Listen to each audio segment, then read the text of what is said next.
একসময় স্বর্গের রাজা ছিলেন দেবরাজ ইন্দ্র। মেঘ, বৃষ্টি, বজ্র সবই তার নিয়ন্ত্রণে।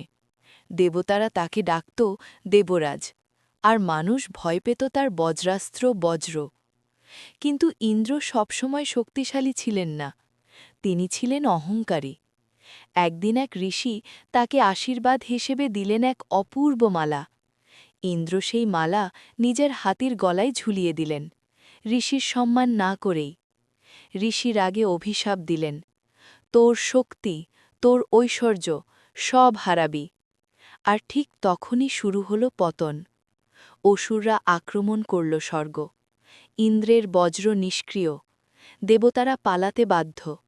স্বর্গ হারিয়ে ইন্দ্র গেলেন ব্রহ্মার কাছে, চোখে ভয়, মনে অনুতাপ।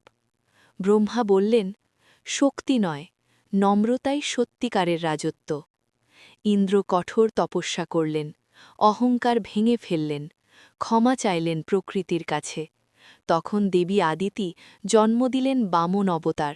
ভগবান বিষ্ণু নিজে অবতীর্ণ হলেন। অসুররাজ বলির অহংকার ভেঙে স্বর্গ ফিরে এল। ইন্দ্র আবার রাজা হলেন, কিন্তু এবার তিনি বদলে গেছেন। আজও যখন আকাশে বজ্র নেমে আসে, মনে রাখিস, দেবরাজ ইন্দ্র আমাদের শেখান, ক্ষমতা নয়, বিনয়ই আসল শক্তি।